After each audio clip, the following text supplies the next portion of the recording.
Imagine a country with no cities, no factories, just farmers. Every day, these farmers grow crops, raise animals, and harvest food from the land.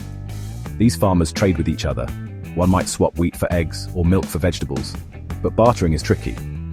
What if you want bread, but the baker doesn't need your apples? That's where money comes in. Money acts as a common tool. Everyone accepts it. So you can sell your apples for money, then use that money to buy bread, shoes, or anything else you need. But how much money should this country have? If there's too little, people can't trade easily. If there's too much, prices can get out of control. Let's see what happens when farmers produce more food or less, and how the flow of money keeps everything balanced. Let's walk through how money and goods interact. In year 1, our farmers produce 100 goods, and the country has $100 in total. That means, on average, each good is worth $1. This is economic balance. Economists call this price stability. The supply of goods matches the supply of money, so prices stay steady. Now, in year 2, the farmers work harder and produce 120 goods, but the money supply is still $100. There's more to buy, but not more money to buy it with. With more goods chasing the same amount of money, prices drop. Each good might now sell for about 83 cents instead of $1. This is called deflation. Deflation sounds good, but it means lower profits for farmers. If prices keep falling, farmers may stop producing as much next year, which can hurt the whole economy. To keep prices stable, the central bank, like the Federal Reserve, steps in. But it doesn't print more bills. Instead, it creates new money digitally by buying government bonds from banks. This is often called printing money out of thin air. The Federal Reserve buys government bonds electronically, adding $20 to the money supply. No physical cash is printed, just digital dollars created with a few keystrokes. This process is what people mean when they say the Fed is printing money out of thin air.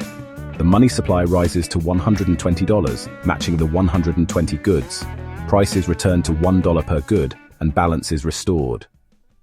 In year 3, disaster strikes. A drought reduces the harvest to just 110 goods. But the money supply, thanks to earlier digital creation by the central bank, is still $120. Now there's too much money chasing too few goods.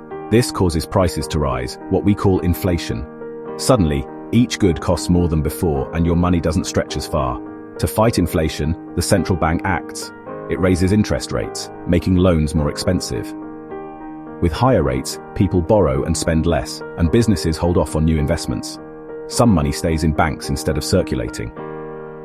As borrowing slows, less money flows through the economy. This helps bring prices back down, restoring balance, so each good is once again worth $1. The system stabilizes, and the economy finds its footing. Think of the economy as a giant balancing scale. On one side, you have all the goods and services we produce: food, cars, technology. On the other, the total amount of money in circulation.